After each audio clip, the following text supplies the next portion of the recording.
سب سے پہلے آگاہ کریں آپ کو، خیبر پختونخوا کابینہ نے کرم میں امن کی بحالی کے لیے گرینڈ جرگہ تشکیل دے دیا ہے۔ جرگہ ارکان امن کی بحالی تک علاقے میں قیام کریں گے۔ وزیر اعلیٰ نے شرپسند عناصر کے نام شیڈول 4 میں داخلے کی ہدایت کر دی ہے۔ کہا شاہراہوں کو محفوظ بنایا جائے، ہیلی کاپٹرز کے ذریعے ادویات کی سپلائی یقینی بنائی جائے۔ بلاول بھٹو نے بھی کرم کے حالات پر گورنر فیصل کریم کنڈی کو اسلام آباد بلا لیا ہے۔ کرم میں فوری امن کا قیام، صوبائی حکومت حرکت میں آ گئی، عمائدین پر مشتمل گرینڈ جرگہ بنا دیا۔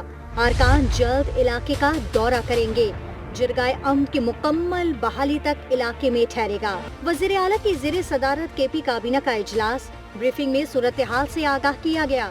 بتایا گیا 133 افراد جاں بحق، 177 زخمی ہو چکے۔ علی امین گنڈا پور بولے چند عناصر نفرتیں پھیلا رہے ہیں، عمائدین شرپسند عناصر کی نشاندہی میں تعاون کریں۔ ان عناصر سے دہشت گردوں جیسا سلوک ہوگا۔ شرپسند عناصر کو شیڈول 4 میں ڈالا جائے۔ وزیر اعلیٰ نے آمد و رفت محفوظ بنانے کے اقدامات کی ہدایت کی۔ کہا بذریعہ ہیلی کاپٹر ادویات کی سپلائی یقینی بنائی جائے، نقل مکانی کرنے والوں کی واپسی کے اقدامات کیے جائیں۔ بلاول بھٹو بھی معاملے پر متحرک ہو گئے۔ گورنر فیصل کریم کنڈی کو فوری اسلام آباد طلب کر لیا۔ کرم میں کشیدگی اور فسادات کی تاریخ برسوں پرانی ہے۔ 1890 میں زمین کی تقسیم پر شروع ہونے والا جھگڑا وقفے سے اب تک جاری ہے۔ تصادم نہ جانے کتنی جانیں لے چکا ہے۔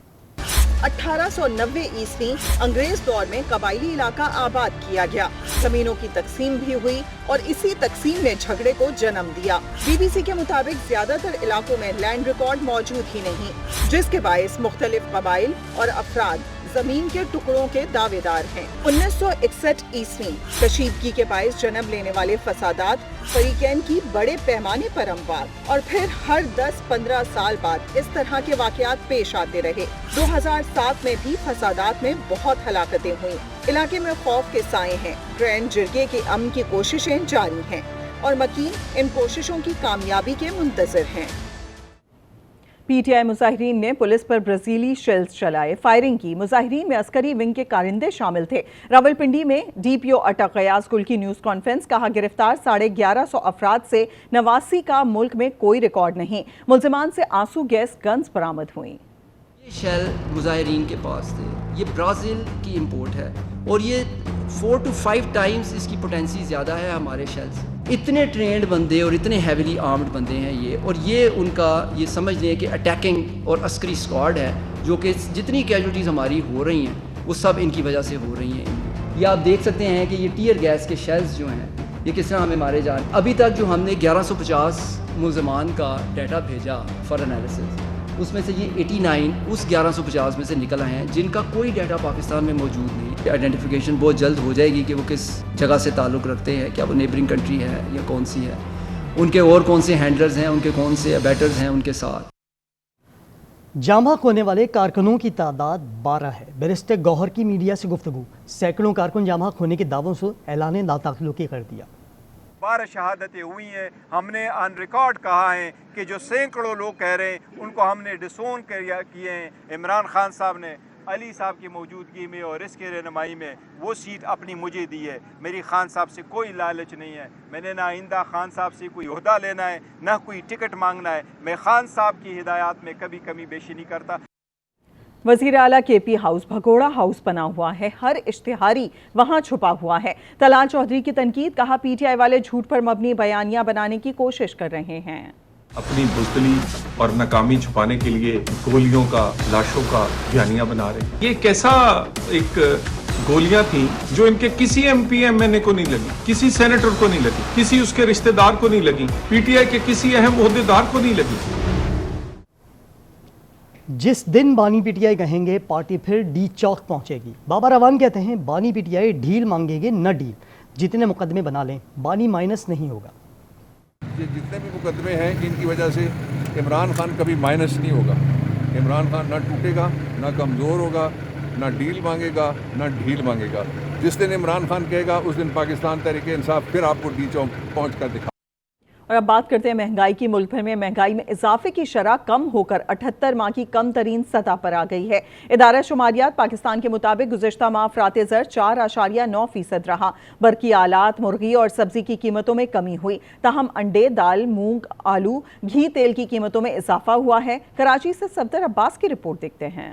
پاکستان میں مہنگائی کی شرح میں کمی۔ گزشتہ ماہ مہنگائی کی شرح کم ہو کر 2018 کی سطح 4.9% پر آ گئی، جو اکتوبر میں 7.2% تھی۔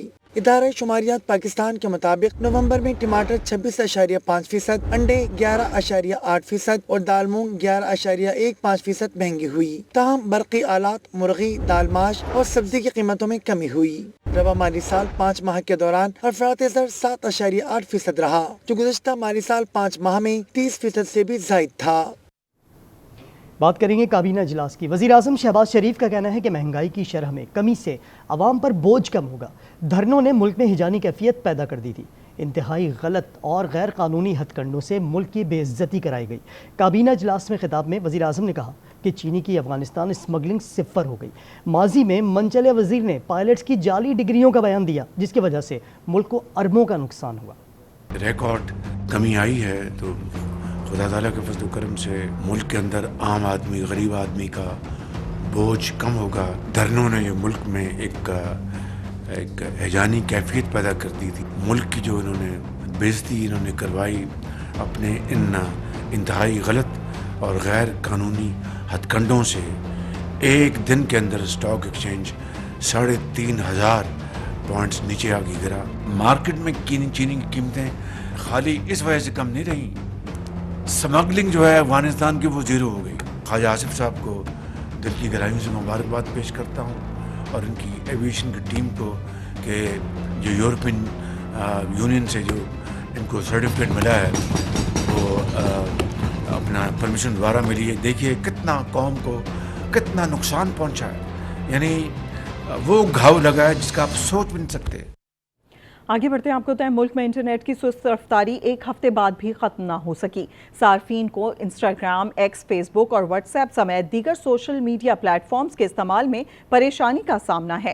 آڈیو پیغام بھیجنے، تصاویر اور ویڈیو کی اپلوڈنگ اور ڈاؤن لوڈنگ میں بھی مسائل درپیش ہیں۔ آن لائن کاروبار، آن لائن کلاسز اور سفر کے لیے رائڈز بک کرنے میں بھی مشکلات پیش آ رہی ہیں۔ فوڈ ڈیلیوری، رائڈرز اور آن لائن ٹیکسی سروس سے جڑے دہاڑی داروں کو اپنا روزگار خطرے میں دکھائی دے رہا ہے۔ تمام تر صورتحال پر پی ٹی اے کی جانب سے ابھی تک کوئی موقف سامنے نہیں آیا۔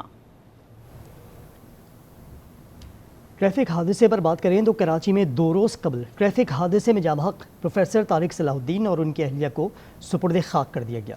ستم یہ ہے کہ مرحومین کے پاس موجود 22 لاکھ روپے نقد اور طلائی زیورات بھی لوٹ لیے گئے۔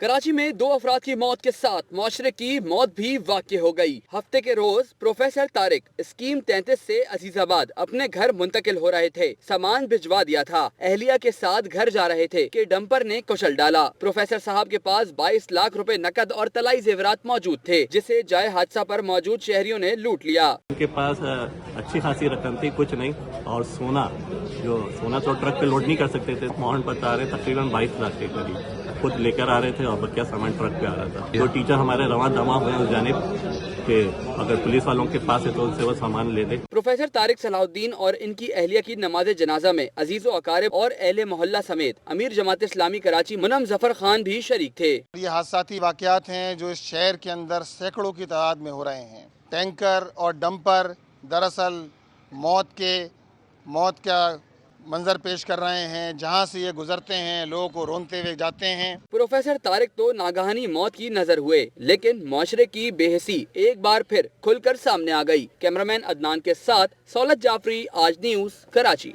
ادھر جڑاوالا میں ٹک ٹاک کا شوق 2 روز کی دلہن کی جان لے گیا۔ 22 سالہ فاطمہ پستول کے ساتھ ویڈیو بنا رہی تھی کہ اچانک گولی چل گئی۔ پولیس کے مطابق فاطمہ کی اپنے ہی گاؤں کے عصمت سے شادی ہوئی تھی۔ پولیس نے لاش کو ہسپتال منتقل کر دیا۔ کراچی میں ڈاکوؤں کی فائرنگ سے جاں بحق ہونے والے دکاندار حسن کی موت کے بعد مزار قائد سے متصل ٹائر مارکیٹ کے دکاندار سراپا احتجاج ہیں۔ کہتے ہیں نہ کوئی سیکیورٹی ہے، نہ کاروبار کرنے دیا جا رہا ہے۔ تفصیلات شازیب حسین کی اس رپورٹ میں دیکھتے ہیں۔ شہر قائد میں ڈاکو راج۔ مزار قائد اسلامیہ کالج کے قریب گزشتہ روز ڈاکوؤں کی فائرنگ سے حسن کی موت ہوئی۔ ٹائر مارکیٹ کے دکانداروں نے احتجاج کیا۔